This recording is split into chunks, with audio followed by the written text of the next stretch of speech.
Pippin.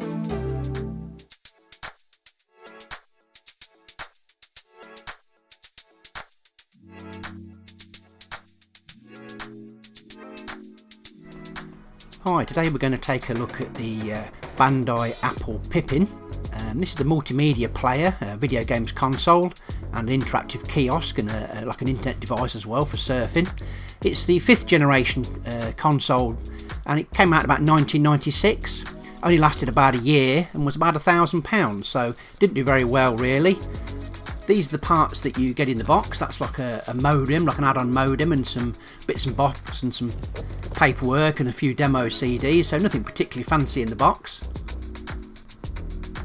Predecessor to this was the Bandai Pladia. We all know that didn't go particularly well, so we can begin to see why Bandai hitched their wagon to Apple's horse, if you know what I mean, just to try and gain some credibility, I think, and release a system that might actually compete and do well. I think the philosophy of the Pippin was that it was going to follow in the footsteps of the 3DO, where it was going to be an open license product and anybody could produce it, you know, similar to VHS and stuff like that. The controller you get with it is quite unusual. It's got a mouse ball feel. You've got the buttons quite sensitive and it's quite nice. Buttons aren't too squashy. It's a little bit weird for my big hands, and the mouse is pretty crap. But you know, there you go. It's just a controller that they particularly designed.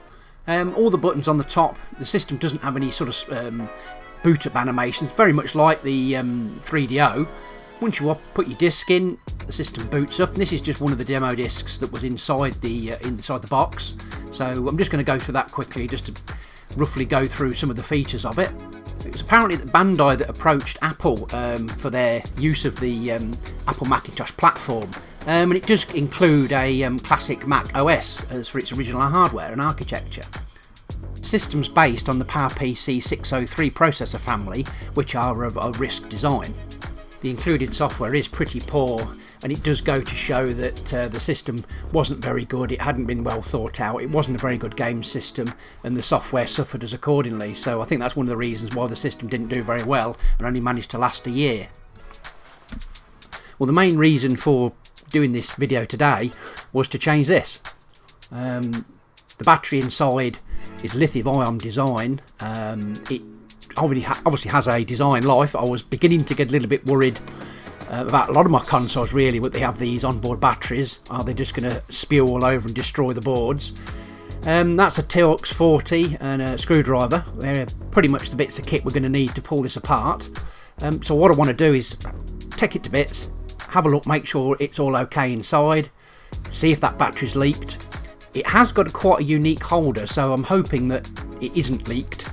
And where, you know, everything's going to be okay. So the outer shell's held on by 4 of these Torx screws on the outside, so I'll quickly pop them off.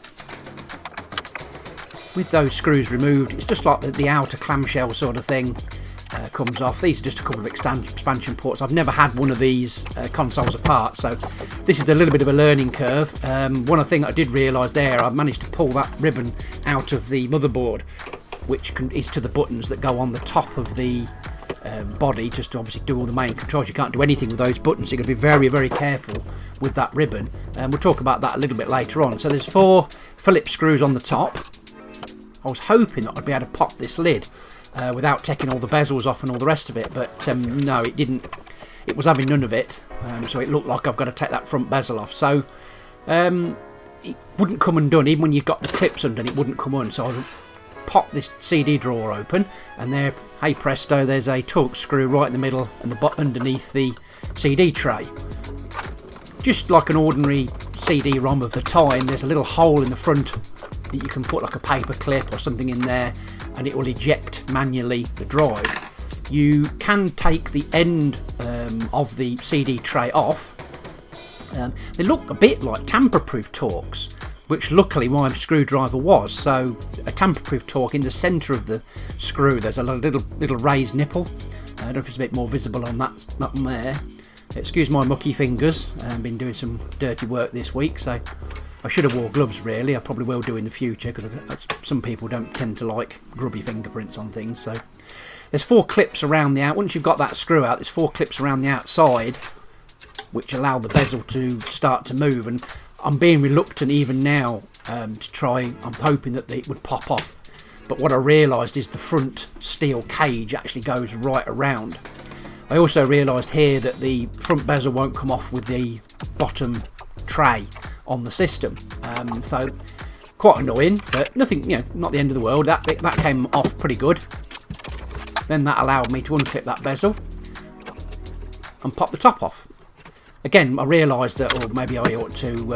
I had a look at the CD tray, and that bit comes off fairly easily. Then like you said, then that bit comes off. So we're now down to a steel tin, and there's a couple of hidden screws there at the front, so that's why it wasn't coming off. It then pops apart, and we've got quite a few ribbon. We've got a ribbon cable. I think like a couple of power connectors, and then that little clip there. That one was quite stubborn to come off. With that out of the way, that's basically the drive. And we can see the guts of the motherboard. So there's the battery that we wanted to be chasing. Weren't sure what that was at that moment. I had to Google that bit. That little daughter card. Like I say, it's running on a Power PC 603. There's some RAM chips on board there. That's the battery. Just trying to work out how to get that off. I think I couldn't get my nail under it, so I've had to just use a little bit of a screwdriver just to pop that off. It's just like a little plastic case. No idea. I presume it's just to stop it.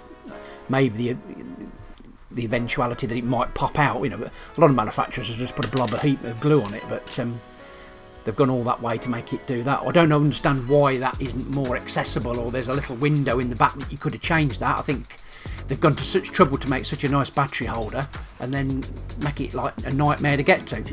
So checking the orientation. Positive goes to the far away on the video. Glad to see there's no leaks. It's a 3.6 lithium ion battery, and that appears to be 1295 construction, which would marry up with the age of the console. So I'm glad that it hasn't leaked. I'm sure it's going to be flat, so that's going to be a little test. This is the new one, so you can still buy this, and it just say June 22, so it's a recent construction, which was quite pleased. I was beginning to worry that it would be old stock and the battery would be knackered before I even fit it, so I ordered a couple, but nothing. There's the orientation. It does actually give you the orientation in the battery holder, which is nice, because when I popped it out I suddenly panicked and thought I didn't look what way round it was, so it was nice that there was an indicator in the bottom. So we'll just get that new battery popped in. Quite impressed with that. It's a lot of engineering, a lot of cost, should I say, not engineering, a lot of cost gone into that socket. You wouldn't normally see that on someone else, would you? So I had a look at this board, and it's basically looks like some sort of ROM BIOS version, like some Kickstart sort of BIOS. Looking at those numbers and the numbers on the chip, it is the Tinker version 1 ROM BIOS. Obviously ROM BIOS set, so having done that and happy that all the board is all in good condition and all that sort of stuff, I'm quite happy to put that back together. Just a few more details on the actual system specs while I'm putting that back together. The system's onboard memory was about 6 meg, 8 meg combined with the video memory. The RAM was upgradable, and the NVRAM was 128. There was no graphics processor. I think that's one of the reasons why it did suffer compared to a lot of other systems of the time.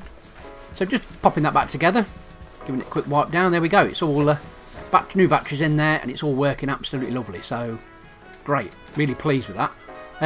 That cable on the side underneath the buttons, I did off video. I will have to admit, I did off video where it was just absolutely evil. It took me probably 3/4 of an hour to get that cable back on for the case to get the buttons to work. Evil, absolute evil. Anyway, on the back we've got the VGA socket, power in, which is 100 volts. There's a switch there which allows you to select PAL, NTSC or VGA. Quite a nice array of outputs on the back actually. S-video, composite, left and right audio. Absolutely quite you can get quite a decent image out of this as standard, which is quite good. 2 proprietary controller ports at the front, and a headphone socket at the front as well. On the top there's your buttons for the evil connection buttons for doing all your normal things CD related.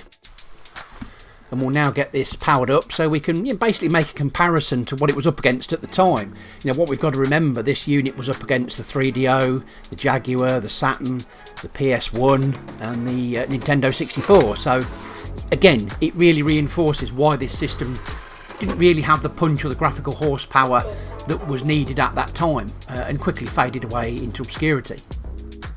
The system's design and look and some of the features weren't really, I would say, its biggest problem. Its biggest problem was the fact that it hadn't really quite got the horsepower or the software development behind it. So here's a couple of games that we're going to take a look at. This one's called Racing Days.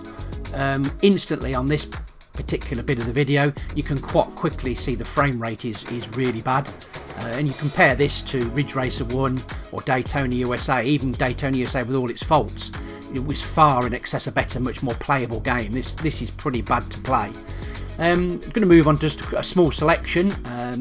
Apple Pippin seemed to have quite a good selection of a top 10 sort of games for the Pippin, and I haven't got all the games. They're quite hard to come by and expensive nowadays. The emulation side of the Pippin, there is emulators about. Some are better than others. The ROMs are fairly easy to get hold of, and so you can actually have a go. But again, the software is pretty lacking, and you'd have to be quite a devoted fan of the Pippin to really make this one work. I would say there was a nice spectrum of games available, but there weren't many. Like you say, this is sort of like a top 10, so there was potential there, like most stuff, but because it was mainly targeted at the Japanese market, I know there was other releases around the world, but this particular console was the Japanese variant. There are other, there's a darker coloured one, and there is a few accessories. There was a floppy drive and extra bits and bobs that were available for it. Well, there you go. We had a look inside the Pippin. We'll change that battery, had a look at a few games. If you got this far, thank you for watching, and I'll catch you again in the next video. Bye for now.